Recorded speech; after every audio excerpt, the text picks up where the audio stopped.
مصنع بن حارثہ نے امیر المومنین حضرت ابوبکر صدیق رضی اللہ تعالیٰ عنہ کو تفصیل سے بتایا کہ انہوں نے خلیج فارس کے ساحل کے ساتھ ساتھ اور عراق کے جنوبی علاقے میں کس طرح عربی مسلمانوں کے قبیلوں کو اپنے اثر میں لے لیا اور انہیں اسلام پر قائم رکھ کر انہیں زمین دوز محاذ پر جمع کیا ہے۔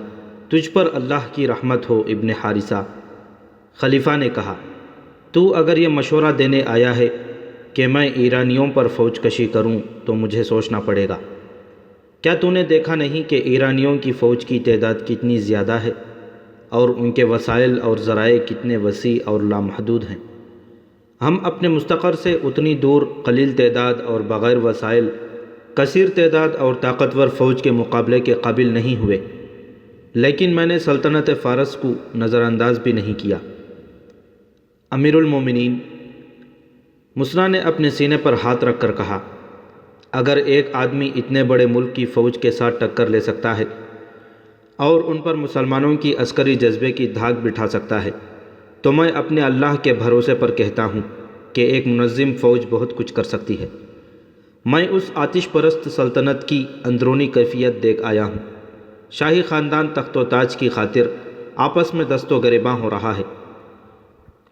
آپ جانتے ہیں کہ شہنشاہ ہرقل فارسیوں کو نینوا اور دست جرد میں بہت بری شکست دے چکا ہے۔ اس کی فوجیں آتش پرست فارسیوں کے دارالحکومت مدائن کے دروازوں تک پہنچ گئی تھیں۔ اس کے بعد فارسی یعنی ایرانی سنبھل نہیں سکے۔ اگر ان کی عیش پرستی کو دیکھا جائے تو وہ سنبھلتے ہوئے لگتے ہیں، لیکن ان میں اب بادشاہی کے تاج پر رسا کشی ہو رہی ہے۔ یمن ان کے ہاتھ سے نکل گیا ہے اور وہاں کے حاکم بازان نے اسلام قبول کر لیا ہے۔ ان کی رعایا ان کی زنجیریں توڑنا چاہتی ہے۔ ان کی محکومی میں ان کے جنوبی علاقوں کے مسلمان میرے اشارے کے اور مدینہ کی فوج کے منتظر ہیں۔ تجھ پر رحمت ہی رحمت ہو مصنع، امیر المومنین نے کہا۔ لا ریب تیری باتیں میرے دل میں اتر رہی ہیں۔ میرا اگلا قدم وہیں پڑے گا جہاں تو کہتا ہے۔ کیا یہ بہتر نہیں ہوگا کہ میں سالاروں کی مجلس سے بات کر لوں؟ یا امیر المومنین، مصنع نے کہا، فیصلہ وہی بہتر ہوتا ہے جو صلح مشورے کے بعد کیا جاتا ہے، لیکن میں امیر المومنین سے اجازت چاہوں گا کہ میں جو کہنا چاہتا ہوں وہ کہہ لوں، اور آپ میری باتیں سالاروں کے سامنے ضرور رکھیں۔ دجلہ اور فرات جہاں ملتے ہیں وہاں کے بڑے وسیع علاقے میں عربی قبیلے آباد ہیں جو سب کے سب مسلمان ہیں۔ چونکہ وہ مسلمان ہیں اس لیے وہ آگ کے پجاری بادشاہوں کے جور و ستم کا نشانہ بنے ہوئے ہیں۔ مسجدوں پر بھی ان کا حق تسلیم نہیں کیا جاتا۔ فارسیوں کے ہاتھوں ان کی جان محفوظ نہیں، ان کی عزت محفوظ نہیں۔ وہ مسلمان فصل اگاتے ہیں جو پک جاتی ہے تو آتش پرست زمیندار اور فوجی اکٹھا کر کے لے جاتے ہیں۔ وہاں مسلمان مزارعے ہیں اور انہیں دھتکاری ہوئی مخلوق سمجھا جاتا ہے۔ وہ مسلسل خوف و ہراس میں رہتے ہیں۔ ان کے خلاف الزام صرف یہ ہے کہ وہ مسلمان ہیں اور کفر کے طوفانوں میں بھی وہ اسلام کی شمع روشن رکھے ہوئے ہیں۔ وہ مدینہ کو روشنی کا مینار سمجھتے ہیں۔ امیر المؤمنین، اگر آپ بیٹھے یہ سوچتے رہیں کہ دشمن بہت طاقتور ہے تو وہ روز بروز طاقتور ہوتا جائے گا، اور مسلمان مایوس ہو کر اپنی بھلائی کا کوئی ایسا راستہ سوچ لیں گے جو اسلام کے منافی ہوگا۔ میرے چھاپہ ماروں نے جو کامیابیاں حاصل کی ہیں اور آپ کی فوج کے لیے جو زمین ہموار کی ہے وہ دشمن کے حق میں چلی جائے گی۔ کیا رسول اللہ صلی اللہ علیہ وسلم مظلوم مسلمانوں کی مدد کو نہیں پہنچا کرتے تھے؟ خدا کی قسم میں ان کی مدد کو پہنچوں گا، خلیفہ ابوبکر رضی اللہ تعالیٰ عنہ نے کہا، اور اپنے پاس بیٹھے ہوئے ایک سالار سے پوچھا، ولید کا بیٹا خالد کہاں ہے؟ یمامہ میں آپ کے اگلے حکم کا انتظار کر رہا ہے امیر المؤمنین۔ انہیں جواب ملا، کوئی تیز رفتار قاصد بھیجو اور اسے پیغام بھیجو کہ جلدی مدینہ پہنچے۔ خلیفہ ابوبکر صدیق رضی اللہ تعالیٰ عنہ نے کہا، فارس کی بادشاہی سے ہم اللہ کی تلوار کے بغیر ٹکر نہیں لے سکتے۔ خلیفہ مصنع سے مخاطب ہوئے، اور تم مصنع واپس جاؤ اور عرب قبیلوں کے جس قدر لڑنے والے آدمی اکٹھا کر سکتے ہو کر لو۔ اب تمہیں کھلی جنگ لڑنی پڑے گی جو تم شبخون اور چھاپوں کے انداز سے بھی لڑ سکتے ہو، لیکن اپنے فیصلوں میں تم آزاد نہیں ہوگے۔ خالد سالار اعلیٰ ہوگا، تم اس کے فیصلوں کے پابند ہوگے۔ تسلیم امیر المؤمنین مصنع بن حارثہ نے کہا، ایک عرض اور ہے، اس علاقے میں جو عرب قبیلے ہیں وہ سب کے سب مسلمان نہیں، ان میں عیسائی بھی ہیں اور دوسرے عقیدے کے لوگ بھی، وہ سب آتش پرستوں کے خلاف ہیں۔ فارس کے آتش پرست ان کے ساتھ بھی وہی سلوک کرتے ہیں جو مسلمانوں کے ساتھ کر رہے ہیں۔ اگر اللہ تعالیٰ نے ہمیں فتح عطا فرمائی تو غیر مسلم عربوں کے ساتھ ایسا ہی سلوک ہونا چاہیے جیسا وہاں کے عرب مسلمانوں کے ساتھ ہوگا۔ ایسے ہی ہوگا، امیر المؤمنین نے کہا۔ جنہوں نے اسلام کے خلاف کچھ نہیں کیا، اسلام ان کی پریشانی کا باعث نہیں بنے گا۔ تم آج ہی روانہ ہو جاؤ۔ خالد رضی اللہ تعالیٰ عنہ اس وقت یمامہ میں تھے۔ ان کی دونوں نئی بیویاں لیلہ ام تمیم اور بنت مجاہ ان کے ساتھ تھیں۔ امیر المؤمنین کا پیغام ملتے ہی خالد رضی اللہ تعالیٰ عنہ یمامہ سے روانہ ہوئے اور مدینہ پہنچ گئے۔ کیا مصنع بن حارثہ کا نام تم نے کبھی سنا ہے؟ خلیفہ حضرت ابوبکر صدیق رضی اللہ تعالیٰ عنہ نے خالد رضی اللہ تعالیٰ عنہ سے پوچھا۔ سنا ہے، حضرت خالد نے جواب دیا، اور یہ بھی سنا ہے کہ فارسیوں کے خلاف اس نے ذاتی قسم کی جنگ شروع کر رکھی ہے، لیکن مجھے یہ معلوم نہیں کہ اس کی ذاتی جنگ ذاتی مفاد کے لیے ہے یا وہ اسلام کی خاطر لڑ رہا ہے۔ وہ یہاں آیا تھا، امیر المؤمنین نے کہا۔ جہاد جو اس نے شروع کر رکھا ہے اس میں اس کا کوئی ذاتی مفاد نہیں۔ میں نے اس لیے تمہیں بلایا ہے کہ تم سے مشورہ کروں کہ مصنع جو ہم سے مدد مانگتا ہے وہ اسے دی جائے یا اس وقت کا انتظار کیا جائے جب ہم فارسیوں کی اتنی بڑی قوت کے خلاف لڑنے کے قابل ہو جائیں گے۔ وہ کس قسم کی جنگ لڑ رہا ہے؟ حضرت خالد نے پوچھا۔ امیر المؤمنین حضرت ابوبکر صدیق رضی اللہ تعالیٰ عنہ نے حضرت خالد کو پوری تفصیل سے بتایا کہ مصنع شب خون کی نوعیت کی جنگ لڑ رہا ہے اور اس وقت تک وہ کتنی کامیابی حاصل کر چکا ہے۔ اس کی سب سے بڑی کامیابی تو یہ ہے خالد، خلیفہ نے کہا، کہ اس نے زرتشتوں کے محکوم مسلمانوں کو متحد رکھا ہوا ہے اور ان میں ایسا جذبہ پیدا کیا ہے کہ انہوں نے زرتشتوں کے ظلم و ستم میں اپنے سینوں میں اسلام کو زندہ رکھا ہوا ہے۔ ابلا اور عراق کے دوسرے علاقوں میں جہاں مسلمان آباد ہیں وہ فارسیوں کے غیر انسانی تشدد کا نشانہ بنے ہوئے ہیں۔ ان حالات میں اپنے عقیدوں کو سینے سے لگائے رکھنا بے معنی سا بن جاتا ہے۔ وہ مسلمان صرف اتنا کہہ دیں کہ اسلام اور مدینہ کے ساتھ ان کا کوئی تعلق نہیں تو ان کے سارے مصائب ختم ہو جائیں گے۔ یہ مصنع اور اس کے چند ایک ساتھیوں کا کمال ہے کہ انہوں نے ان حالات میں بھی وہاں کے مسلمانوں کو اسلام سے منحرف نہیں ہونے دیا۔ اس کے علاوہ انہیں اپنے عقیدے کا اتنا پکا بنا رکھا ہے کہ وہ زرتشتوں کے خلاف زمین دوز کارروائیوں میں مصروف رہتے ہیں۔ امیر المؤمنین خالد رضی اللہ تعالیٰ عنہ نے کہا، مصنع نے کچھ کیا ہے یا نہیں کیا، مسلمان کی حیثیت سے ہم پر یہ فرض عائد ہوتا ہے کہ جو مسلمان غیر مسلموں کے جور و ستم کا نشانہ بنے ہوئے ہوں ان کی مدد کو پہنچیں۔ کیا تم یہ مشورہ دیتے ہو کہ ہمیں ایرانیوں سے ٹکر لے لینی چاہیے؟ خلیفہ نے پوچھا۔ ہاں امیر المؤمنین، حضرت خالد نے کہا، ٹکر کیوں نہ لی جائے؟ یہاں تو صورتحال کچھ اور ہے۔ جیسا کہ آپ نے بتایا ہے کہ مصنع نے وہاں کچھ کامیابیاں حاصل کر لی ہیں اور اس نے ہمارے حملے کے لیے راہ ہموار کر دی ہے۔ شبخون اور چھاپے مارنے والے اتنا ہی کر سکتے ہیں جتنا مصنع نے کیا ہے۔ وہ کسی علاقے پر قبضہ نہیں کر سکتے۔ قبضہ کرنا منظم لشکر کا کام ہے۔ یہ کام ہمیں ہر قیمت میں کرنا چاہیے۔ اگر ہم نے مصنع کی کامیابیوں کو آگے نہ بڑھایا تو اس کے دو نقصان ہوں گے، ایک یہ کہ کامیابیاں ضائع ہو جائیں گی اور دوسرا یہ کہ زرتشت مصنع اور تمام مسلمانوں سے بہت برا انتقام لیں گے۔ اس کے علاوہ فارسی دلیر ہو جائیں گے۔ جیسا کہ مصنع نے آپ کو بتایا ہے کہ اس نے ایرانیوں کو اس قدر نقصان پہنچایا ہے کہ ان کے حوصلے مجروح ہو گئے ہیں۔ اگر انہیں دم لینے کا موقع دے دیا گیا تو وہ اپنے محکوم مسلمانوں کو قتل کریں گے اور اس خطرے کو ختم کر کے وہ اس سرحدی علاقے کو پہلے سے زیادہ مضبوط کر لیں گے۔ اپنے علاقوں کو محفوظ کرنے کے لیے وہ اپنی سرحد کے باہر کے علاقوں پر بھی قابض ہو سکتے ہیں۔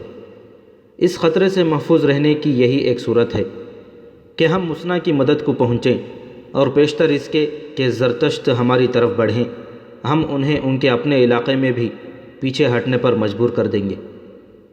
خلیفہ حضرت ابوبکر صدیق رضی اللہ تعالیٰ عنہ نے خالد رضی اللہ تعالیٰ عنہ کو یہ ہدایت دے کر رخصت کر دیا کہ وہ اپنے لشکر کو ساتھ لے کر عراق کی طرف پیش قدمی کر دیں۔ خلیفہ ابوبکر صدیق رضی اللہ تعالیٰ عنہ نے کہا، تمہارے لشکر میں زیادہ تعداد ان لوگوں کی ہے جو بڑے لمبے عرصے سے گھروں سے دور لڑ رہے ہیں۔ انہیں فارسیوں جیسے طاقتور دشمن کے خلاف لڑانا مجھے اچھا نہیں لگتا۔ فارسیوں کے خلاف وہی لوگ جم کر لڑ سکیں گے جنہیں احساس ہوگا کہ وہ اللہ کی راہ میں لڑ رہے ہیں۔ میں کسی کو مجبور نہیں کروں گا۔ بہتر صورت یہ ہوگی کہ تم رضاکاروں کی ایک فوج بناؤ، اس میں ایسے آدمیوں کو رکھو جو مرتدین کے خلاف لڑ چکے ہیں۔ تمہارے ساتھ کچھ ایسے آدمی بھی ہوں گے جو مرتدین کے ساتھ تھے۔ شکست کھا کر انہوں نے اپنی خیریت اس میں سمجھی کہ وہ اسلامی لشکر میں شامل ہو جائیں۔ ایسے کسی آدمی کو اپنے لشکر میں نہ رکھنا۔ ہم بڑے طاقتور دشمن کو للکارنے جا رہے ہیں، اس لیے میں کوئی خطرہ مول نہیں لینا چاہتا۔ امیر المؤمنین خالد رضی اللہ تعالیٰ عنہ نے پوچھا، کیا آپ مجھے یہ اجازت دے رہے ہیں کہ ان لوگوں کو اپنے لشکر سے نکال دوں؟ نکال دینا اور بات ہے ولید کے بیٹے۔ خلیفہ ابوبکر صدیق رضی اللہ تعالیٰ عنہ نے کہا، تم اپنے لشکر سے یہ کہنا کہ جو آدمی اپنے گھر کو جانا چاہتا ہے اسے جانے کی اجازت ہے، پھر دیکھنا تمہارے ساتھ کون رہتا ہے۔ اگر تمہارا لشکر بہت کم رہ گیا تو خلافت اس کمی کو کسی نہ کسی طرح پورا کرے گی۔ جاؤ ولید کے بیٹے، اللہ تمہارے ساتھ ہے۔ خلیفہ ابوبکر صدیق رضی اللہ تعالیٰ عنہ عزم اور ایمان کے پکے تھے۔ انہوں نے عراق پر حملے کا جو فیصلہ کیا اس پر وہ ہر حال میں اور ہر قیمت پر پورا عمل کرنا چاہتے تھے۔ خالد رضی اللہ تعالیٰ عنہ تو چاہتے ہی یہی تھے کہ انہیں لڑنے کا موقع ملتا رہے۔ انہوں نے خلیفہ کے ارادے کو اور زیادہ پختہ کر دیا۔ عراق کے اس علاقے میں جہاں دجلہ اور فرات ملتے ہیں مسلمانوں کی بستیاں تھیں۔ یہ مسلمان مظلومیت اور مجبوری کی زندگی گزار رہے تھے۔ اب وہاں کی صورتحال یہ ہو گئی کہ وہ پہلے کی طرح مظلوم اور مقہور رہے جیسے وہ چلتی پھرتی لاشیں ہوں، لیکن ان کے گھروں میں ایسی سرگرمی شروع ہو گئی کہ وہ چھپ چھپ کر برچھیاں اور تیر و کمان بنانے لگے۔ انہیں مسنا بن حارثہ کی طرف سے جو حکم ملتا تھا وہ سرگوشیوں میں گھر گھر پہنچ جاتا تھا۔ مسنا کے چھاپہ ماروں نے عراق کی سرحد سے دور ایک دشوار گزار علاقے میں اپنا اڈا بنا رکھا تھا۔ برچھیاں اور تیر و کمان جو گھروں میں چوری چھپے تیار ہوتے تھے وہ رات کی تاریکی میں اس اڈے تک پہنچ جاتے تھے۔ بستیوں سے جوان آدمی غائب ہونے لگے۔ ایرانیوں کی سرحدی چوکیوں پر اور ان کے فوجی قافلوں پر مسلمانوں کے شبخون پہلے سے زیادہ ہو گئے۔ یہ مسلمان درپردہ ایک فوج کی صورت میں منظم ہو رہے تھے اور اس فوج کی نفری بڑھتی جا رہی تھی۔ یمامہ میں خالد رضی اللہ تعالیٰ عنہ کی فوج میں صورتحال اس کے الٹ ہو گئی۔ خالد رضی اللہ تعالیٰ عنہ نے جب اپنی فوج میں جا کر یہ اعلان کیا کہ جو کوئی اپنے گھر کو واپس جانا چاہتا ہے وہ جا سکتا ہے، تو اس کے 10,000 نفری کے لشکر میں صرف 2,000 آدمی رہ گئے۔ 8,000 آدمی مدینہ کو روانہ ہو گئے۔ خالد رضی اللہ تعالیٰ عنہ نے خلیفہ کے نام پیغام لکھا جس میں انہوں نے لکھا کہ ان کے پاس صرف 2,000 نفری رہ گئی ہے۔ حضرت خالد نے زور دے کر لکھا کہ انہیں فوری طور پر کمک کی ضرورت ہے۔ امیر المؤمنین حضرت ابوبکر صدیق رضی اللہ تعالیٰ عنہ اپنی مجلس میں بیٹھے تھے۔ حضرت خالد کے قاصد نے انہیں خالد کا تحریری پیغام دیا۔ خلیفہ نے یہ خط بلند آواز سے پڑھنا شروع کر دیا۔ اس سے ان کا مقصد یہ تھا کہ مجلس میں ان کے جو مشیر اور دیگر افراد بیٹھے ہیں وہ سن لیں تاکہ کوئی مشورہ دے سکیں۔ امیر المؤمنین، ایک مشیر نے کہا، خالد کے لیے کمک بہت جلد چلی جانی چاہیے۔ 2,000 نفری سے زرتشتوں کے خلاف لڑائی کی سوچی بھی نہیں جا سکتی۔ قعقاع بن عمرو کو بلاؤ، امیر المؤمنین نے حکم دیا۔ تھوڑی دیر بعد گھٹے ہوئے جسم کا ایک قد آور نوجوان خلیفہ کے سامنے آ کھڑا ہوا۔ قعقاع، امیر المؤمنین نے اس نوجوان سے کہا، خالد کو کمک کی ضرورت ہے، تیاری کرو اور فوراً یمامہ پہنچو اور اسے کہو کہ میں ہوں تمہاری کمک۔ یا امیر المؤمنین، ایک مشیر نے حیران ہو کر کہا، خدا کی قسم آپ مذاق نہیں کر رہے، لیکن اس سالار کو جس کی 8,000 فوج اس کا ساتھ چھوڑ گئی ہو صرف ایک آدمی کی کمک دینا مذاق لگتا ہے۔ امیر المؤمنین حضرت ابوبکر صدیق رضی اللہ تعالیٰ عنہ ضرورت سے زیادہ سنجیدہ تھے۔ انہوں نے قعقاع بن عمرو کو سر سے پاؤں تک دیکھا اور سکون کی آہ لے کر بولے، مجاہدین کے جس لشکر میں قعقاع جیسا جوان ہوگا وہ لشکر شکست نہیں کھائے گا۔ قعقاع اسی وقت گھوڑے پر سوار ہوا اور مدینہ سے نکل گیا۔ مشہور مورخ طبری، ابن اسحاق، واقدی اور سیف بن عمر نے یہ واقعہ بیان کرتے ہوئے لکھا ہے کہ اس سے پہلے بھی ایک ایسا واقعہ ہو چکا تھا۔ ایک سالار ایاز بن غنم نے محاذ سے مدینہ میں قاصد بھیجا تھا کہ کمک کی ضرورت ہے۔ خلیفہ ابوبکر رضی اللہ تعالیٰ عنہ نے صرف ایک آدمی عبد بن عوف اکمیری کو کمک کے طور پر بھیجا تھا۔ اس وقت بھی اہل مجلس نے حیرت کا اظہار کیا اور امیر المؤمنین نے یہی جواب دیا تھا جو قعقاع کو خالد رضی اللہ تعالیٰ عنہ کے پاس بھیجنے پر دیا۔ حقیقت یہ تھی کہ خلیفہ حضرت ابوبکر صدیق رضی اللہ تعالیٰ عنہ حضرت خالد کو مایوس نہیں کرنا چاہتے تھے، لیکن مدینہ میں کمک نہیں تھی۔ صرف یہی ایک محاذ نہیں تھا، اس وقت تمام کے تمام مشہور سالار مختلف محاذوں پر لڑ رہے تھے اور یہ ساری جنگ ارتداد کے خلاف لڑی جا رہی تھی۔ اسلام کے دشمن دیکھ چکے تھے کہ مسلمانوں کو میدان جنگ میں شکست دینا بڑا مہنگا سودا ہے، چنانچہ اسلام کو کمزور کر کے ختم کرنے کا انہوں نے یہ طریقہ اختیار کیا کہ کئی افراد نے نبوت کا دعویٰ کر دیا اور اپنے اپنے طریقوں سے پیروکار بنا لیے۔ متعدد ایسے قبیلے جو اسلام قبول کر چکے تھے اسلام سے منحرف ہو گئے اور انحراف کا یہ سلسلہ تیز ہوتا جا رہا تھا۔ ارتداد کے فتنے کے پیچھے یہودیوں کا ہاتھ تھا۔ خلیفہ ابوبکر رضی اللہ تعالیٰ عنہ کی خلافت اسی فتنے کے خلاف برسر پیکار رہی۔ اس فتنے کو وعظوں اور تبلیغی لیکچروں سے نہیں دبایا جا سکتا تھا، اس کے لیے مسلح جہاد کی ضرورت تھی۔ یہ جنگی پیمانے کی مہم تھی جسے سر کرنے کے لیے مدینہ فوج سے خالی ہو گیا تھا۔ کمزور محاذوں کو کمک دینے کے لیے دوسرے محاذوں سے فوج بھیجی جاتی تھی۔ امیر المؤمنین نے خالد رضی اللہ تعالیٰ عنہ کو صرف ایک آدمی دینے پر اکتفا نہ کی، انہوں نے دو طاقتور قبیلوں مضر اور ربیعہ کے سرداروں کو پیغام بھیجے کہ حضرت خالد کو زیادہ سے زیادہ آدمی دیں۔ صرف ایک آدمی؟ قعقاع بن عمرو جب خالد رضی اللہ تعالیٰ عنہ کے پاس پہنچا تو حضرت خالد نے اپنے خیمے میں غصے سے ٹہلتے ہوئے کہا، صرف ایک آدمی؟ کیا میں نے امیر المؤمنین کو بتایا نہیں کہ میرے پاس صرف 2000 لڑنے والے رہ گئے ہیں اور خلافت مجھ سے توقع رکھتی ہے کہ میں فارس کی اس فوج سے ٹکر لوں جو زرہ میں ڈوبی ہوئی ہے؟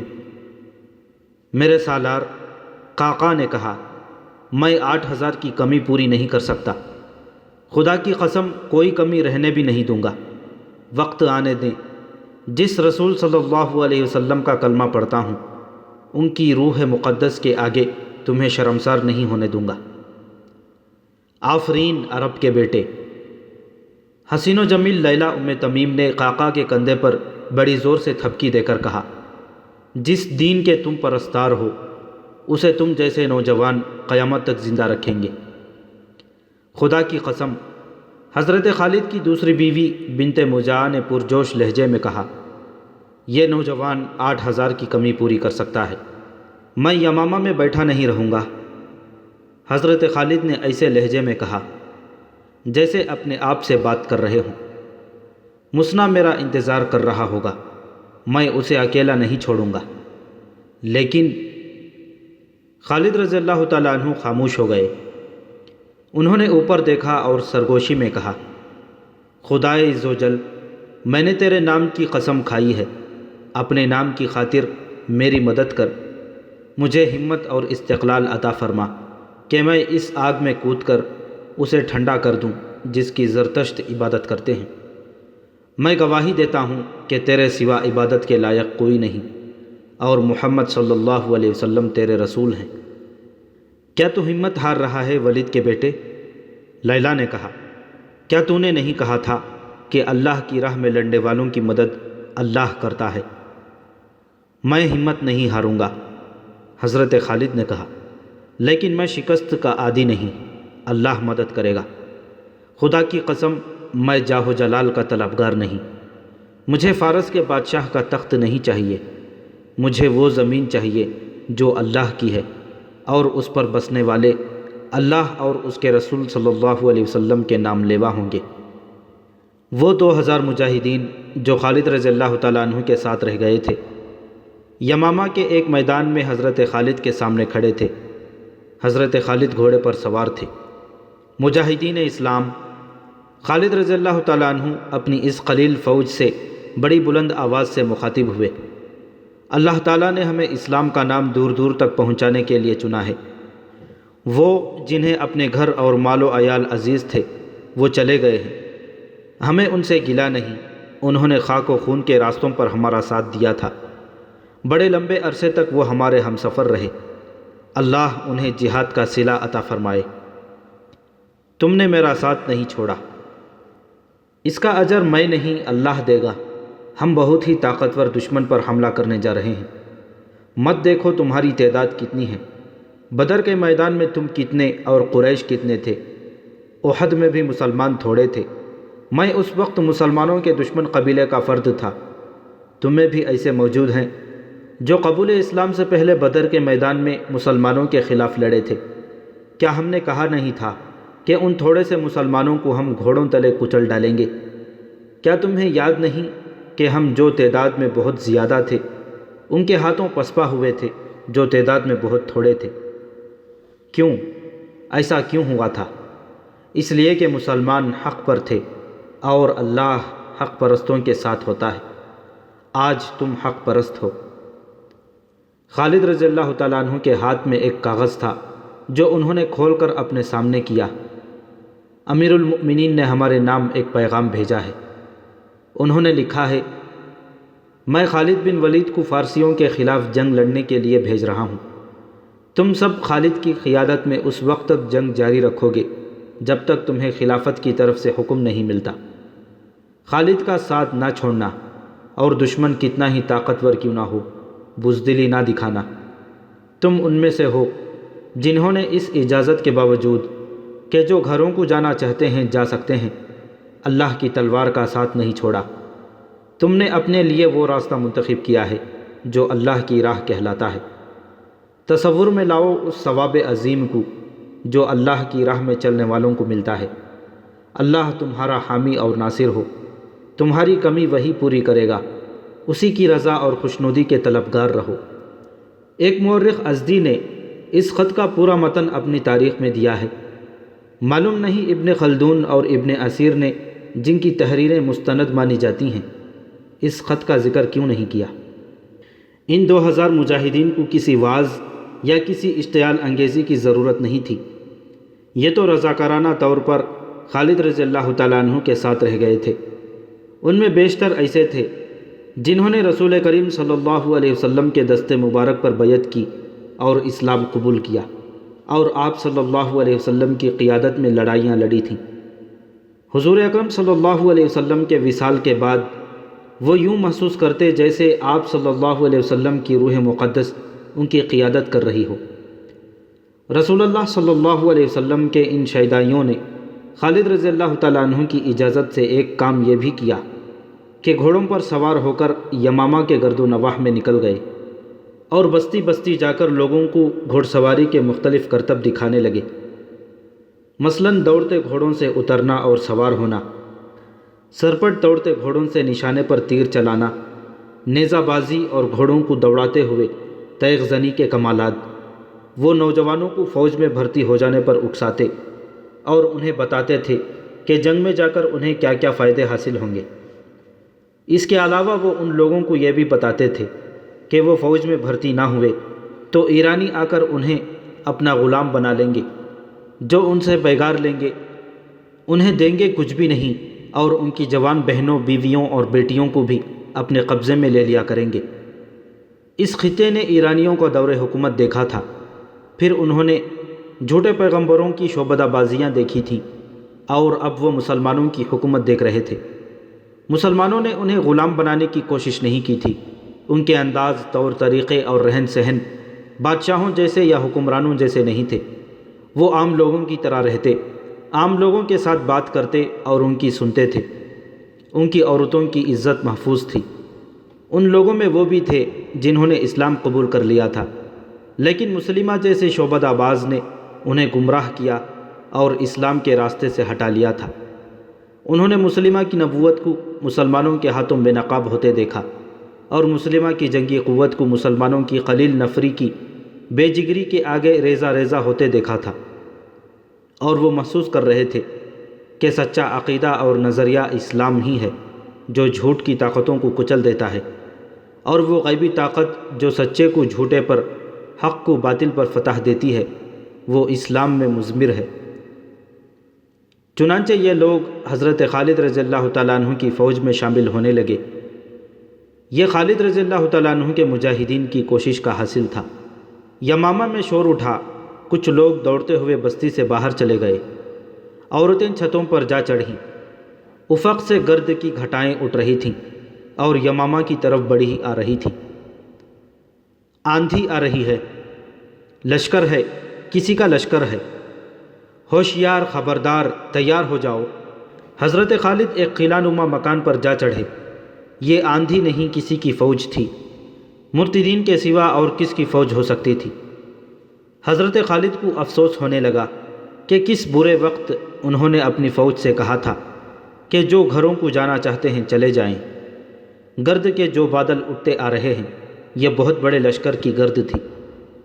حضرت خالد کے پاس صرف 2000 نفری تھی، یا وہ نفری تھی جو ابھی ابھی فوج میں شامل ہوئی تھی۔ اس پر ابھی بھروسہ نہیں کیا جا سکتا تھا، لیکن اور ہو بھی کیا سکتا تھا؟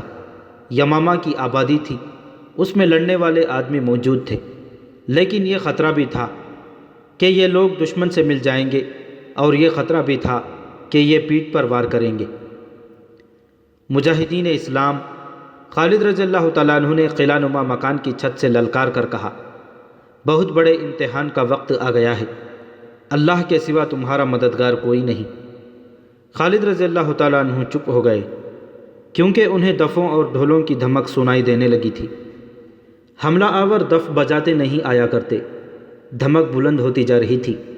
حضرت خالد نے ادھر دیکھا، گرد بہت قریب آ گئی تھی، اور اس میں چھپے ہوئے اونٹ اور گھوڑے نظر آنے لگے تھے۔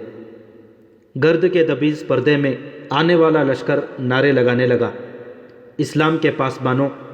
خالد رضی اللہ تعالیٰ عنہ نے اوپر سے چلا کر کہا، اللہ کی مدد آ رہی ہے، آگے بڑھو، استقبال کرو، دیکھو یہ کون ہے۔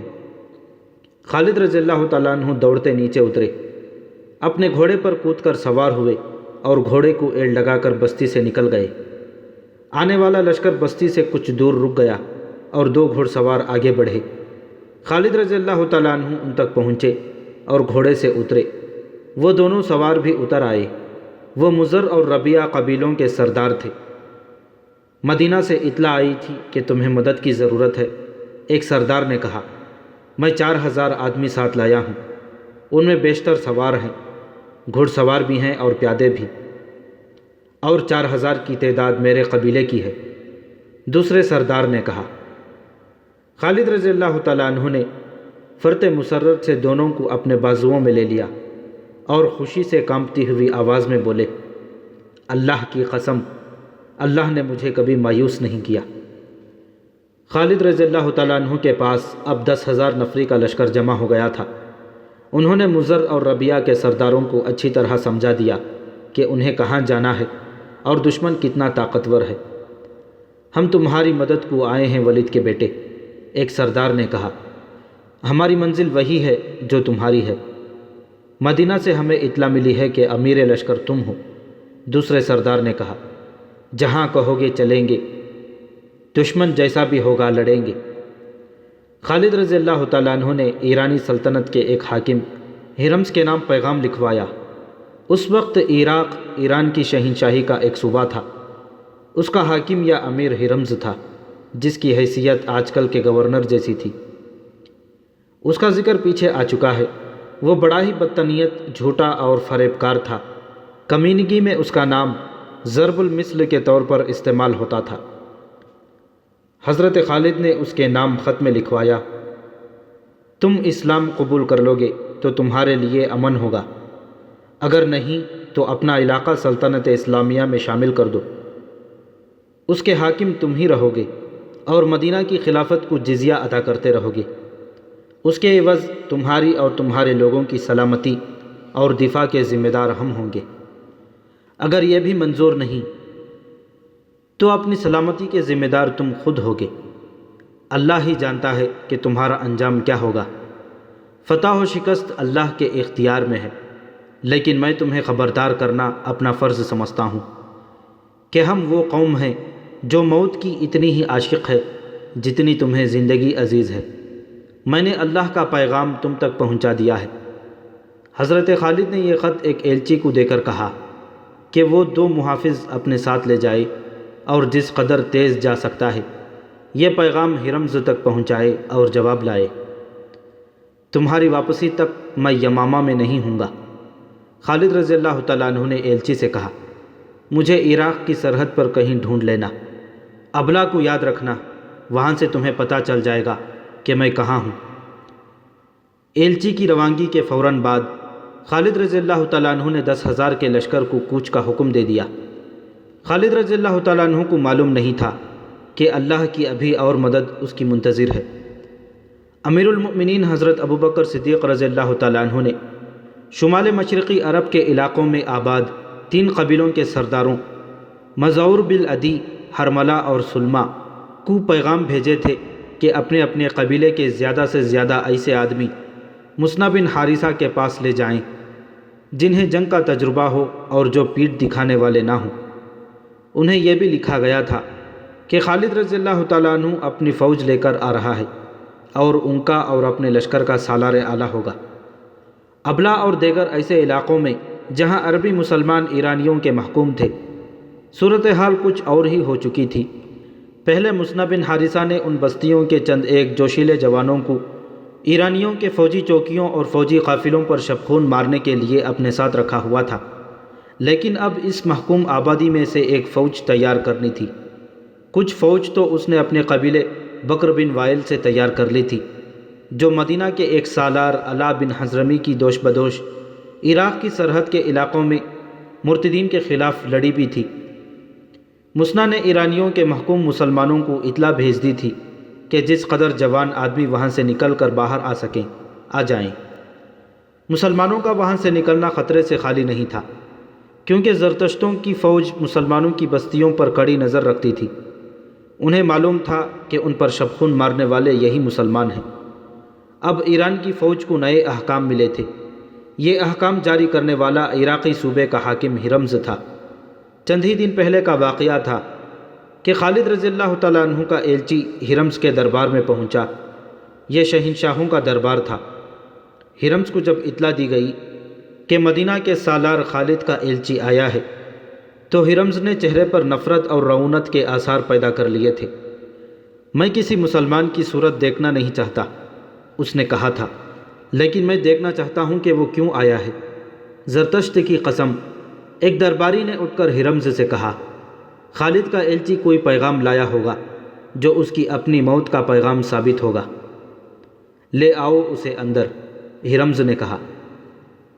خالد رضی اللہ تعالیٰ عنہ کا ایلچی 2 محافظوں کے ساتھ بڑے تیز قدم اٹھاتا ہرمز کے دربار میں داخل ہوا اور سیدھا ہرمز کی طرف گیا۔ 2 برچھی برداروں نے سامنے آ کر اسے روکا، لیکن وہ دونوں کے درمیان سے گزر کر ہرمز کے سامنے جا کھڑا ہوا۔ السلام علیکم، ایلچی نے کہا۔ ہرمز آتش پرست کو خالد بن ولید سالار مدینہ کا سلام پہنچے، جن کا ایک پیغام لایا ہوں۔ ہم اس سالار کا سلام قبول نہیں کریں گے جس کے ایلچی میں اتنی بھی تمیز نہیں کہ ہمارے جاہ و جلال کو پہچان سکے۔ ہرمز نے حقارت سے کہا، کیا مدینہ میں جنگلی اور گوار آباد ہیں؟ کیا تمہیں بتایا نہیں گیا کہ تم ایک شاہی دربار میں جا رہے ہو؟ تمہیں دربار کے آداب بھی نہیں سکھائے گئے؟ مسلمان صرف اللہ کے دربار کے آداب سے آگاہ ہوتا ہے۔ ایلچی نے جرأت سے سر کچھ اور اونچا کر کے کہا، اس انسان کو اسلام کوئی حیثیت نہیں دیتا جو اللہ کے بندوں پر اپنے دربار کا رعب گانٹتا ہے۔ میں تمہارا درباری نہیں، اس سالار کا ایلچی ہوں جسے اللہ کے رسول صلی اللہ علیہ وسلم نے اللہ کی تلوار کہا ہے۔ ہرمز کے سامنے ہر تلوار کند ہو جائے گی۔ ہرمز نے فرعونوں کے سے لہجے میں کہا اور ہاتھ بڑھا کر تحکمانہ لہجے میں بولا، لاؤ تمہارے اللہ کی تلوار نے کیا پیغام بھیجا ہے۔ ایلچی نے پیغام اس کے ہاتھ میں دے دیا، جو وہ اس طرح پڑھنے لگا جیسے ازراہ مذاق اس نے ایک کاغذ ہاتھ میں لے لیا ہو۔ پیغام پڑھ کر اس نے اسے مٹھی میں اس طرح چڑمڑ کر دیا جیسے یہ کسی ردی کا ٹکڑا ہو جسے وہ پھینک دے گا۔ کیا کیڑے مکوڑے یہ خواب دیکھ رہے ہیں کہ وہ ایک چٹان سے ٹکر لیں گے؟ ہرمز نے کہا، کیا مدینہ والوں کو کسی نے بتایا نہیں کہ ہرقلیس بھی اس چٹان سے ٹکرا کر اپنا سر پھوڑ چکا ہے؟ کیا ہم تمہیں اپنی فوج کی ایک جھلک دکھائیں تاکہ تم اپنے سالار کو اور اپنے بوڑھے خلیفہ کو بتا سکو کہ عراق کی سرحدوں کی طرف دیکھنے کی بھی جرات نہ کریں؟ مجھے سالار اعلیٰ نے صرف یہ حکم دیا تھا کہ یہ پیغام ہرمز تک پہنچا کر اس کا جواب لاؤں۔ ایلچی نے کہا، میں تمہاری کسی بات کا جواب نہیں دے سکتا کیونکہ مجھے ایسا حکم نہیں ملا۔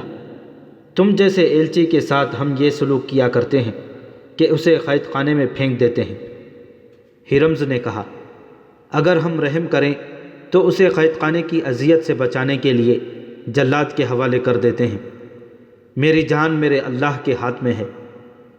ایلچی نے پہلے سے زیادہ جرأت سے کہا، اگر تم مسلمان ہوتے تو تمہیں علم ہوتا کہ مہمان کے ساتھ کیا سلوک کیا جاتا ہے، لیکن اللہ کے منکر اور آگ کے پجاری سے اس سے بہتر سلوک کی توقع نہیں رکھی جا سکتی۔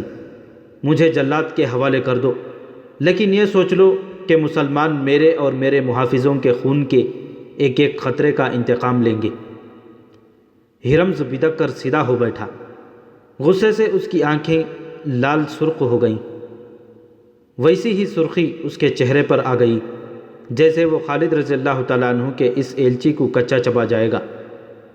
نکال دو اسے ہمارے دربار سے، ہرمز نے گرج کر کہا۔ 4-5 درباری جن کے ہاتھوں میں برچھیاں تھیں تیزی سے آگے بڑھے۔ ایلچی کے دونوں محافظوں نے تلواریں نکال لی۔ پہلے وہ دونوں ایلچی کے پیچھے کھڑے تھے، اب وہ ایلچی کے پہلوؤں میں اس طرح کھڑے ہو گئے کہ ان کی پیٹھیں ایلچی کی طرف تھیں۔ ہرمز، ایلچی نے بارعب آواز میں کہا، جنگجو میدان جنگ میں لڑا کرتے ہیں، اپنی طاقت کا گھمنڈ اپنے دربار میں نہ دکھا۔ مجھے اپنے سالار کے پیغام کا جواب مل گیا ہے، تجھے ہماری کوئی شرط قبول نہیں، کیا یہی ہے تیرا جواب؟ نکل جاؤ اس دربار سے، ہرمز نے غصے سے کانپتی ہوئی بلند آواز میں کہا۔ اپنے سالار سے کہنا میری طاقت کو میدان جنگ میں آزما لے۔ ہرمز کے برچھی بردار درباری اس کے اشارے پر رک گئے تھے۔ ایلچی کے محافظوں نے تلواریں نیام میں ڈال لیں۔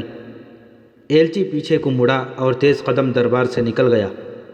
دونوں محافظ اس کے پیچھے پیچھے جا رہے تھے۔ ہرمز نے مٹھی کھولی جس میں خالد رضی اللہ تعالیٰ عنہ کا پیغام چڑمڑ کیا ہوا تھا۔ چونکہ یہ پیغام باریک کھال پر لکھا ہوا تھا اس لیے یہ مٹھی کھولتے ہی سیدھا ہو گیا۔ ہرمز نے پیغام فارس کے شہنشاہ ارد شہر کی طرف اس اطلاع کے ساتھ بھیج دیا کہ وہ مسلمانوں کے مقابلے کے لیے فوری طور پر سرحد کی طرف کوچ کر رہا ہے اور وہ مسلمانوں کو سرحد سے دور ہی ختم کر دے گا۔ ہرمز کا اقبال بلند ہو، اس کے ایک درباری نے کہا، جس دشمن کو آپ سرحد سے دور ختم کرنا چاہتے ہیں وہ پہلے ہی سرحد کے اندر موجود ہے۔ ہرمز نے سوالیہ نگاہوں سے اس کی طرف دیکھا۔ یہ وہ عربی مسلمان ہیں، اس درباری نے کہا، جو دجلہ اور فرات کے اس علاقے میں آباد ہیں جہاں یہ دونوں دریا ملتے ہیں۔ یہ علاقہ ابلا تک چلا جاتا ہے۔ انہوں نے کبھی سلطنت ایران کے خلاف جنگ شروع کر رکھی ہے۔ مدینہ والوں نے ہم پر حملہ کیا تو یہ مسلمان ان سے مل جائیں گے۔ میں ایک عرض کرنے کی جرأت کرتا ہوں، ایک فوجی مشیر نے کہا۔ کئی دنوں سے اطلاعیں مل رہی ہیں کہ مسلمان جو لڑنے کے قابل ہیں یہی جوان ہیں جو اپنی بستیوں سے غائب ہو جاتے ہیں۔ وہ یقیناً مصنع بن حارثہ تک پہنچ رہے ہیں۔ اس میں کوئی شک نہیں کہ وہ فوج کی صورت میں منظم ہو رہے ہیں۔ کیا تم نے فرار کا یہ سلسلہ روکنے کے لیے کوئی کارروائی کی ہے؟ ہرمز نے پوچھا۔ فوجی دستے باقاعدہ نگرانی کر رہے ہیں، فوجی مشیر نے جواب دیا۔ اس کے باوجود مسلمان غائب ہو رہے ہیں۔ ہرمز نے غصے اور طنز سے کہا، سرحدی چوکیوں کو ابھی حکم بھیجو کہ مسلمانوں کی بستیوں پر چھاپے مارتے رہیں۔ ہر بستی کی تمام آبادی کو باہر نکال کر دیکھیں کہ کتنے آدمی غائب ہیں اور وہ کب سے غائب ہیں۔ جس گھر کا آدمی غائب ہو اس گھر کو آگ لگا دو۔ کوئی مسلمان سرحد کی طرف جاتا نظر آئے تو اسے پکڑ کر قتل کر دو یا دور سے اس پر تیر چلا دو۔ اس علاقے میں مسلمانوں کی ایک بستی تھی جو سرحد کے بالکل قریب تھی۔ ایرانی فوج کی تھوڑی سی نفری نے اس بستی میں جا کر اعلان کیا کہ بچے سے بوڑھے تک باہر نکل آئیں۔ سپاہیوں نے گھروں میں گھس گھس کر لوگوں کو باہر نکالنا شروع کر دیا۔ عورتوں کو الگ اور مردوں کو الگ کھڑا کر لیا گیا۔ سپاہیوں کا انداز بڑا ہی ظالمانہ تھا۔ وہ گالیوں کی زبان میں بات کرتے اور ہر کسی کو دھکے دے دے کر ادھر سے ادھر کرتے تھے۔ انہوں نے اعلان کیا کہ ان آدمیوں کے نام بتائے جائیں اور ان کے گھر دکھائے جائیں جو بستی میں نہیں ہیں۔ تمام آبادی خاموش رہی۔ جواب دو، ایرانی کمانڈر نے غصے سے چلاتے ہوئے کہا۔ اسے کوئی جواب نہ ملا۔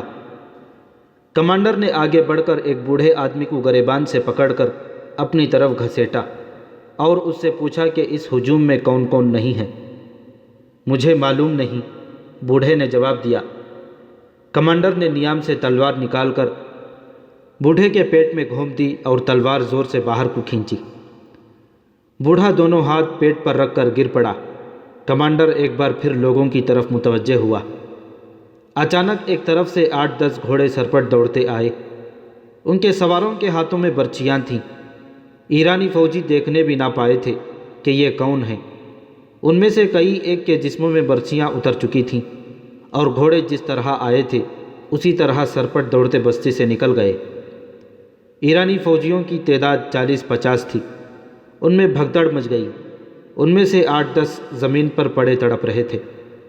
گھوڑوں کے قدموں کی دھمک سنائی دے رہی تھی جو دور ہٹتی گئی اور اب پھر قریب آنے لگی تھی۔ اب فوجیوں نے بھی برچیاں اور تلواریں تان لیں اور اس طرف دیکھنے لگے جدھر سے گھوڑوں کی آوازیں آ رہی تھیں۔ پیچھے سے بستی کی آبادی ان پر ٹوٹ پڑی۔ ان سپاہیوں میں سے وہی زندہ رہے جو کسی طرف بھاگ نکلے تھے۔ جب سوار بستی میں پہنچے تو انہیں گھوڑے روکنے پڑے کیونکہ ان کے راستے میں بستی کے لوگ حائل تھے جو ایرانی فوجیوں کا کشت و خون کر رہے تھے۔ اس سے پہلے مسلمانوں نے یوں کھلے بندوں ایرانی فوج پر حملہ کرنے کی جرات کبھی نہیں کی تھی۔ ایک ایرانی سپاہی پر ہاتھ اٹھانے کی سزا یہ تھی کہ ہاتھ اٹھانے والے کے پورے خاندان کو ختم کر دیا جاتا تھا۔ اب یہاں کے مسلمان اس لیے دلیر ہو گئے تھے کہ انہیں اطلاع مل چکی تھی کہ مدینہ کی فوج آ گئی ہے۔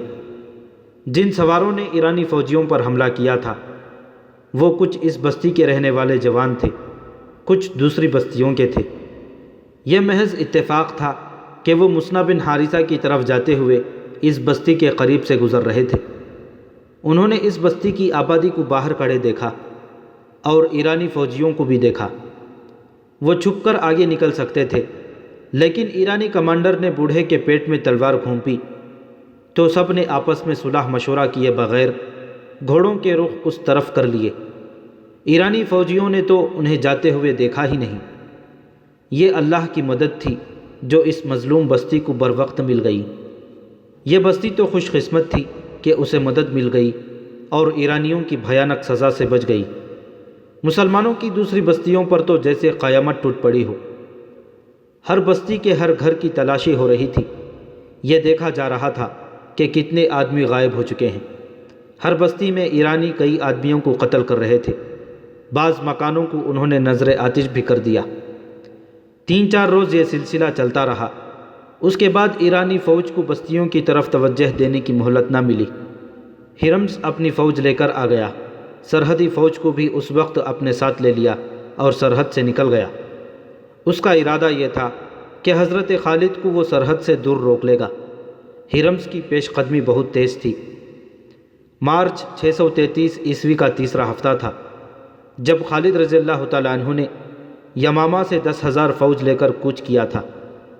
یہ محرم 12 ہجری کا مہینہ تھا۔ ان کی پیش قدمی بھی بہت تیز تھی۔ ہرمز اپنی فوج کے ساتھ اپنی سرحد سے بہت دور کاظمہ کے مقام پر پہنچ گیا اور فوج کو وہیں خیمہ زن کر دیا۔ یہ مقام یمامہ اور ابلا کے راستے میں پڑتا تھا۔ ہرمز کو معلوم نہیں تھا کہ اس کی پیش قدمی کو دیکھنے والے موجود ہیں۔ خالد رضی اللہ تعالیٰ عنہ ابھی کاظمہ سے دور تھے کہ انہیں عراق کی سمت سے آتے ہوئے 2 شتر سوار ملے۔ انہوں نے خالد رضی اللہ تعالیٰ عنہ کو بتایا کہ زردشتوں کی فوج کاظمہ میں خیمہ زن ہے۔ خالد رضی اللہ تعالیٰ عنہ نے وہیں سے راستہ بدل دیا۔ یہ شتر سوار مسنہ کے بھیجے ہوئے تھے۔ انہوں نے خالد رضی اللہ تعالیٰ عنہ کو یہ بھی بتایا کہ وہ حفیر کے مقام تک اس طرح پہنچ جائیں کہ زردشتوں کی فوج کے ساتھ ان کی ٹکر نہ ہو۔ شتر سواروں نے خالد رضی اللہ تعالیٰ عنہ کو ایک خوشخبری یہ سنائی کہ ان کے لیے 8000 نفری کی فوج تیار ہے۔ یہ فوج اس طرح تیار ہوئی تھی کہ مسنہ بن حارثہ، مزعور بن عدی، حرملہ اور سلمہ نے 2,000 لڑنے والے جوان اکٹھے کر لیے تھے۔ اس طرح خالد رضی اللہ تعالیٰ عنہ کی فوج کی تعداد 18,000 ہو گئی۔ خالد رضی اللہ تعالیٰ عنہ نے اپنی پیش قدمی کا راستہ اس طرح بدل دیا کہ کاظمہ کے دور سے گزر کر حفیر تک پہنچ سکیں، لیکن ہرمز کے جاسوس بھی صحرا میں موجود تھے۔ انہوں نے خالد رضی اللہ تعالیٰ عنہ کے لشکر کو دور کے راستے سے جاتے دیکھ لیا۔ آگے وہ راستہ تھا جو حفیر سے نباج کی طرف جاتا تھا۔ ہرمز نے اپنی فوج کو خیمے اکھاڑنے اور بہت تھوڑے وقت میں حفیر کی طرف کوچ کرنے کا حکم دیا۔ حفیر کے ارد گرد پانی کے کنویں موجود تھے۔ ہرمز نے وہاں خالد رضی اللہ تعالیٰ عنہ سے پہلے پہنچ کر خیمے گاڑ دیے۔ اس طرح پانی ایرانیوں کے قبضے میں چلا گیا۔ حضرت خالد ابھی حفیر سے بہت دور تھے کہ ایک بار پھر دونوں شتر سوار ان کے راستے میں آ گئے اور خالد رضی اللہ تعالیٰ عنہ کو اطلاع دی کہ دشمن حفیر کے مقام پر پانی کے کنویں پر قابض ہو چکا ہے۔ حضرت خالد نے کچھ اور آگے جا کر ایسی جگہ پڑاؤ کا حکم دے دیا جہاں دور دور تک پانی کی ایک بوند نہیں مل سکتی تھی۔ فوج نے وہاں پڑاؤ تو ڈال دیا، لیکن حضرت خالد کو بتایا گیا کہ فوج میں بے اطمینانی پائی جاتی ہے کہ پڑاؤ ایسی جگہ کیا گیا ہے جہاں دور دور تک پانی کا نام و نشان نہیں۔ میں نے کچھ سوچ کر یہاں پڑاؤ کیا ہے۔ خالد رضی اللہ تعالیٰ عنہ نے کہا، تمام لشکر سے کہو کہ دشمن اگر پانی پر قابض ہے تو پریشان نہ ہو۔ ہماری پہلی لڑائی پانی کے لیے ہوگی۔ پانی اسی کو ملے گا جو جان کی بازی لگا کر لڑے گا۔ تم نے دشمن کو پانی سے محروم کر دیا تو سمجھ لو کہ تم نے جنگ جیت لی۔ سالار اعلیٰ کا یہ پیغام سارے لشکر کو سنا دیا گیا اور سب ایک خونریز جنگ لڑنے کے لیے تیار ہو گئے۔ اب لشکر کی نفری 18,000 ہو گئی تھی۔ مسنہ بن حارثہ، مزعور بن عدی، حرملہ اور سلمہ 2,000 آدمی ساتھ لیے خالد رضی اللہ تعالیٰ عنہ سے آ ملے تھے۔ خالد رضی اللہ تعالیٰ عنہ نے جو ایلچی ہرمز کے پاس بھیجا تھا وہ بھی اسی پڑاؤ میں حضرت خالد کے پاس آیا اور بتایا کہ ہرمز نے اس کے ساتھ کیسا توہین آمیز سلوک کیا تھا۔ اس کی 1,00,000 درہم کی ٹوپی نے اس کا دماغ خراب کر رکھا ہے۔ مسنہ بن حارثہ نے جو پاس ہی بیٹھا ہوا تھا کہا، خدا یہ نہیں دیکھتا کہ کسی انسان کے سر پر کیا رکھا ہے، خدا تو دیکھتا ہے کہ اس کے سر کے اندر کیا ہے، اس کے عزائم کیا اور اس کی نیت کیا ہے اور وہ سوچتا کیا ہے۔ 1,00,000 درہم کی ٹوپی؟ خالد رضی اللہ تعالیٰ عنہ نے حیران ہو کر پوچھا، کیا ہرمز اتنی قیمتی ٹوپی پہنتا ہے؟ فارس کی شہنشاہی کا ایک دستور ہے، مسنہ بن حارثہ نے جواب دیا۔ ان کے ہاں حسب و نسب اور حیثیت کو دیکھ کر اس کے مطابق ٹوپی پہنائی جاتی ہے جو ان کے شہنشاہ کی طرف سے عطا ہوتی ہے۔ زیادہ قیمتی ٹوپی صرف وہ افراد پہنتے ہیں جو اعلیٰ حسب و نسب کے ہوں اور جنہوں نے رعایا میں بھی اور شاہی دربار میں بھی توقیر اور وجاہت حاصل کر رکھی ہو۔ اس وقت ہرمز سب سے زیادہ قیمتی ٹوپی پہنتا ہے، کوئی اور 1,00,000 درہم کی ٹوپی نہیں پہن سکتا۔ اس ٹوپی میں بیش قیمت ہیرے لگے ہوئے ہیں اور اس کی کلغی بھی بہت قیمتی ہے۔ فرعونوں نے اپنے سروں پر خدائی ٹوپیاں سجا لی تھیں۔ خالد بن ولید رضی اللہ تعالیٰ عنہ نے کہا، کہاں ہیں وہ؟ کہاں ہیں ان کی ٹوپیاں؟ مجھے کسی کی بیش قیمت ٹوپی مرغوب نہیں کر سکتی، نہ کسی کی ٹوپی تلوار کی وار کو روک سکتی ہے۔ مجھے یہ بتاؤ، آتش پرستوں کی فوج لڑنے میں کیسی ہے اور میدان جنگ میں کتنی تیزی سے نقل و حرکت کرتی ہے؟ فارس کے سپاہی کی زیرہ اور ہتھیار دیکھ کر خوف سا آتا ہے۔ مسنہ بن حارثہ نے خالد رضی اللہ تعالیٰ عنہ کو بتایا۔ سر پر لوہے کی زنجیروں کی خود، بازوؤں پر کسی اور دھات کی خول، اور ٹانگیں آگے کی طرف سے موٹے چمڑے یا دھات سے محفوظ کی ہوئی۔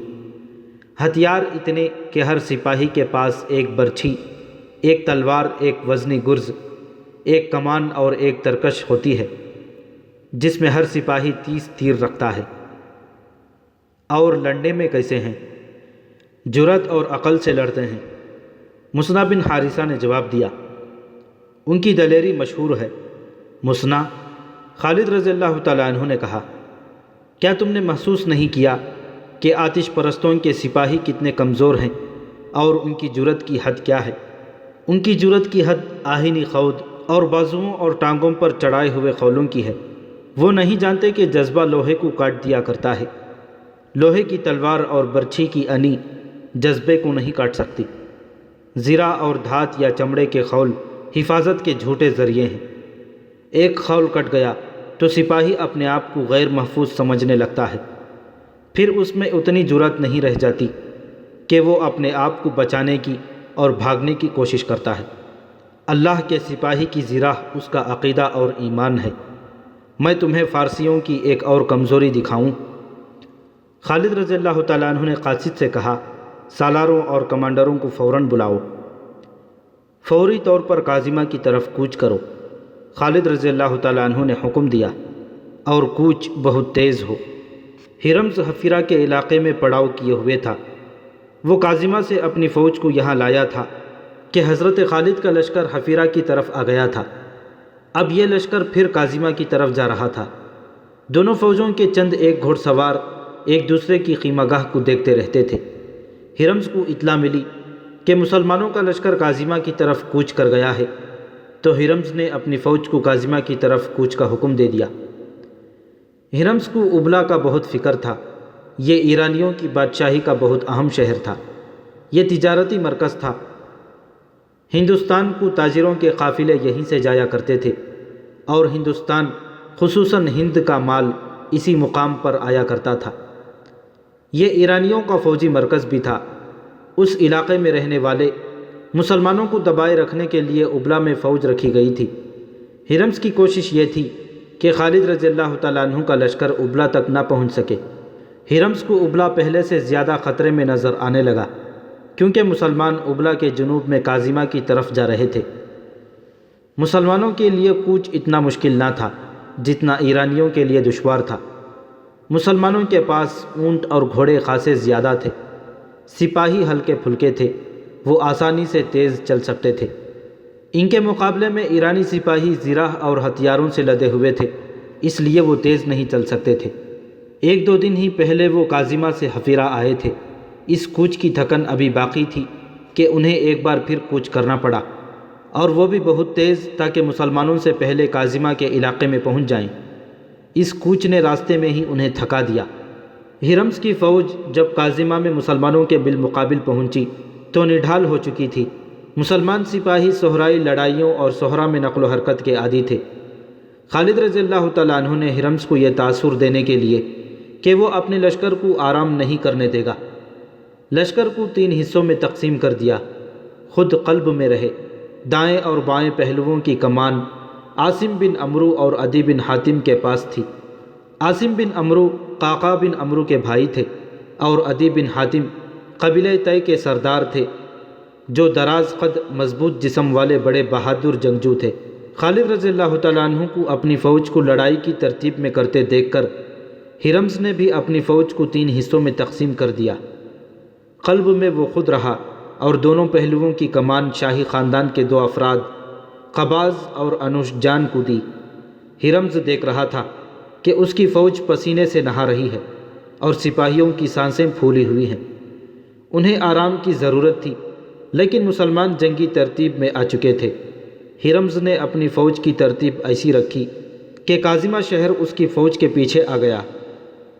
ان کے سامنے ریگستانی میدان تھا اور ایک طرف بے آب و گیاہ ٹیلا نما پہاڑیوں کا سلسلہ تھا۔ خالد رضی اللہ تعالیٰ عنہ نے اپنی فوج کو اس طرح آگے بڑھایا کہ یہ پہاڑی سلسلہ ان کی پشت کی طرف ہو گیا۔ اپریل 633 عیسوی کے پہلے ہفتے کا ایک دن تھا جب مسلمان پہلی بار آتش پرست ایرانیوں کے بالمقابل تھے۔ اگر خالد بن ولید مارا جائے تو یہ معرکہ بغیر لڑے ختم ہو سکتا ہے۔ ہرمز کے ایک سالار نے اسے کہا، مسلمان جو اتنی دور سے آئے ہیں اپنے سالار کی موت کے بعد ہمارے مقابلے میں ٹھہر نہیں سکیں گے، فوج سے کہو زنجیریں باندھ لیں۔ ہرمز نے سالار سے کہا، میں ان کے سالار کا بندوبست کرتا ہوں، سب سے پہلے یہی مرے گا۔ اس نے سالار کو بھیج کر اپنے محافظوں کو بلایا اور انہیں کچھ بتایا۔ زنجیریں باندھ لینے کا مطلب یہ تھا کہ ایرانی فوج کے سپاہی اپنے آپ کو اس طرح زنجیروں سے باندھ لیتے تھے کہ 5 سے 10 سپاہی ایک لمبی زنجیر میں بندھ جاتے تھے۔ ان کے درمیان اتنا فاصلہ ہوتا تھا کہ وہ آسانی سے لڑ سکتے تھے۔ زنجیریں باندھ کر لڑنے سے ایک فائدہ یہ ہوتا تھا کہ کوئی سپاہی بھاگ نہیں سکتا تھا۔ دوسرا فائدہ یہ کہ ان کے دشمن کے گھوڑ سوار جب ان پر حملہ بولتے تو سپاہی زنجیریں سیدھی کر دیتے۔ زنجیریں گھوڑوں کی ٹانگوں کے آگے آ جاتی اور گھوڑے گر پڑتے تھے، لیکن زنجیروں کا بہت بڑا نقصان یہ تھا کہ ایک زنجیر میں بندھے ہوئے سپاہیوں میں سے 1-2 زخمی یا ہلاک ہو جاتے تو باقی بے بس ہو جاتے اور دشمن کا آسان شکار بنتے تھے۔ اس جنگ کو جو ہرمز اور خالد رضی اللہ تعالیٰ عنہ کے درمیان لڑی گئی جنگ سلاسل یعنی زنجیروں کی جنگ کہتے ہیں۔ مسلمانوں نے جب دیکھا کہ ایرانی اپنے آپ کو زنجیروں سے باندھ رہے ہیں تو وہ حیران ہونے لگے۔ کسی نے بلند آواز سے کہا، وہ دیکھو فارسی اپنے آپ کو ہمارے لیے باندھ رہے ہیں، فتح ہماری ہے۔ خالد رضی اللہ تعالیٰ عنہ نے بلند آواز سے کہا، اللہ نے ان کے دماغوں پر مہر لگا دی ہے۔ حضرت خالد نے جو کچھ سوچ کر کاظمہ سے حفیر اور حفیر سے کاظمہ کو کوچ کیا تھا وہ فائدہ انہیں نظر آ گیا تھا۔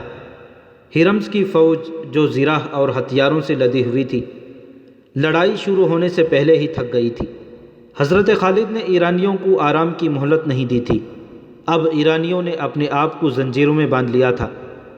خالد رضی اللہ تعالیٰ عنہ نے سوچ لیا کہ وہ کیا چال چلیں گے اور ایرانیوں کو کس طرح لڑائیں گے۔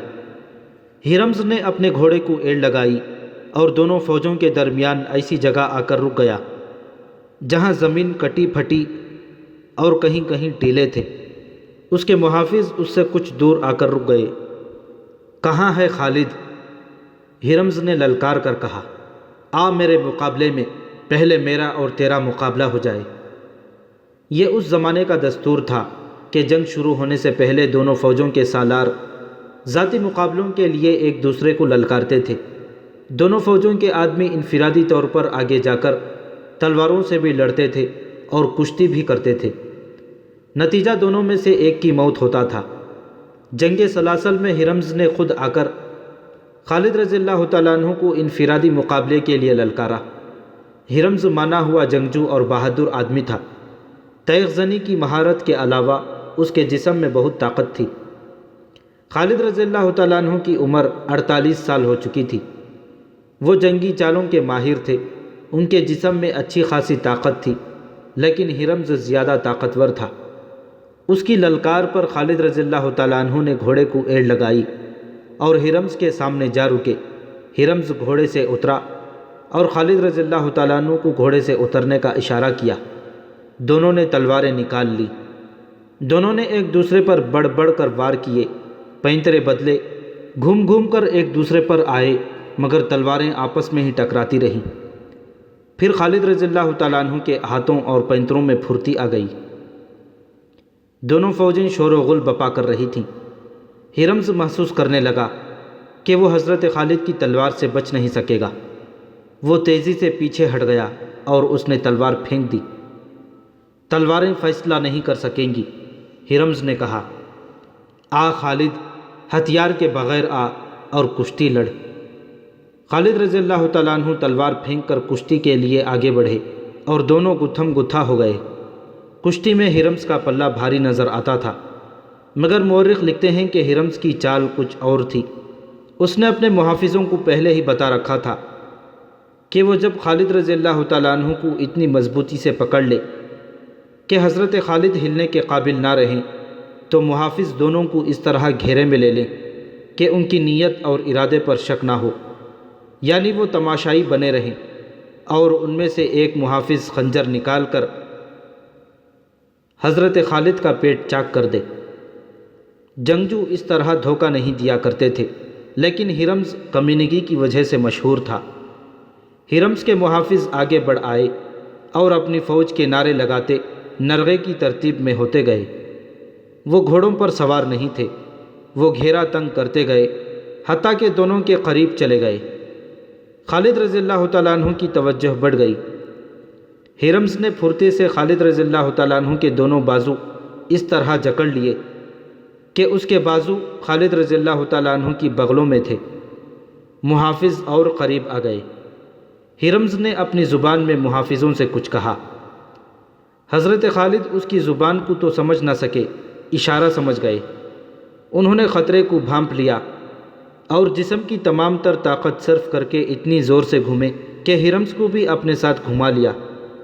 پھر خالد رضی اللہ تعالیٰ عنہ ایک جگہ کھڑے گھومتے رہے۔ ہرمز کے پاؤں زمین سے اڑ گئے۔ خالد رضی اللہ تعالیٰ عنہ نے ہرمز کے بازو اپنی بغلوں میں جکڑ لیے تھے اور اپنے ہاتھ ہرمز کی بغلوں میں لے جا کر اسے گھماتے رہے۔ اس طرح محافظوں کا دائرہ کھلتا گیا اور ان میں سے کسی کو آگے بڑھ کر خالد رضی اللہ تعالیٰ عنہ پر وار کرنے کا موقع نہ ملا۔ لیکن حضرت خالد کا یہ داؤ زیادہ دیر تک نہیں چل سکتا تھا، وہ تھک چکے تھے۔ اچانک ایک طرف سے ایک گھوڑا سرپٹ دوڑتا آیا جسے ہرمز کے محافظ دیکھ نہ سکے۔ گھوڑا محافظوں کے دائرے کو کاٹتا گیا اور 3 محافظ زمین پر تڑپنے لگے۔ ان میں سے ایک کو گھوڑے نے کچل ڈالا تھا اور 2 کو گھوڑ سوار کی تلوار نے کاٹ دیا تھا۔ گھوڑا آگے جا کر مڑا اور پھر ہرمز کے محافظوں کی طرف آیا۔ محافظوں نے اب اس سے بچنے کی کوشش کی، پھر بھی 3 محافظ گرے اور تڑپنے لگے۔ باقی بھاگ گئے اور سوار اپنی فوج میں جا ملا۔ یہ سوار نوجوان قعقاع بن عمرو تھا، جسے خلیفہ ابوبکر صدیق رضی اللہ تعالیٰ عنہ نے کمک کے طور پر حضرت خالد بن ولید رضی اللہ تعالیٰ عنہ کی طرف بھیجا اور کہا تھا، جس لشکر میں قعقاع جیسا جوان ہو وہ لشکر شکست نہیں کھائے گا۔ اس سوار سے نظریں ہٹا کر سب نے ہرمز اور خالد کو دیکھا۔ ہرمز پیٹھ کے بل زمین پر پڑا تھا اور خالد رضی اللہ تعالیٰ عنہ اس کے پیٹ پر بیٹھے اس کے سینے سے اپنا خنجر نکال رہے تھے۔ خنجر سے ہرمز کا خون ٹپک رہا تھا۔ قعقاع رضی اللہ تعالیٰ عنہ نے ہرمز کے محافظوں کی نیت بھانپ لی تھی اور کسی کے حکم کے بغیر گھوڑے کو ایڑ لگا کر محافظوں پر جا حلہ بولا اور خالد رضی اللہ تعالیٰ عنہ کو بچا لیا تھا۔ حضرت خالد ہرمز کی لاش سے اٹھے۔ ہرمز کی 1,00,000 درہم کی ٹوپی حضرت خالد کے ہاتھ میں تھی۔ ٹوپی اور اس کے خون میں لتھڑا ہوا خنجر بلند کر کے خالد رضی اللہ تعالیٰ عنہ نے اپنی فوج کو کھلے حملے کا حکم دے دیا۔ ان کے پہلے سے دیے ہوئے احکام کے مطابق مسلمان لشکر کے دونوں پہلو کھل گئے اور اس نے دائیں اور بائیں سے ایرانیوں پر حملہ کیا۔ ایرانی اپنے ہرمز جیسے سالار کی موت سے بددل ہو گئے تھے، لیکن اپنی روایتی شجاعت سے وہ دستبردار نہ ہوئے۔ ان کی تعداد مسلمانوں کی نسبت خاصی زیادہ تھی، ہتھیاروں اور گھوڑوں کے لحاظ سے بھی انہیں برتری حاصل تھی۔ وہ مسلمانوں کے مقابلے میں جم گئے۔ نظر یہی آ رہا تھا کہ ایرانیوں کو شکست نہیں دی جا سکے گی، یا یہ کہ انہیں شکست دینے کے لیے بے شمار جانیں قربان کرنی پڑے گی۔ ایرانی سپاہی 5-5، 7-7، 10-10 ایک زنجیر میں بندھے ہوئے تھے اور ہر طرف سے آنے والے حملے روک رہے تھے۔ خالد رضی اللہ تعالیٰ عنہ نے انہیں تھکانے کے لیے گھوڑ سواروں کو استعمال کیا۔ گھوڑ سواروں نے پیادوں پر اس طرح حملے شروع کر دیے کہ پیادوں کو دائیں بائیں دوڑنا پڑتا۔ اپنے پیادوں کو بھی خالد رضی اللہ تعالیٰ عنہ نے اسی طرح استعمال کیا۔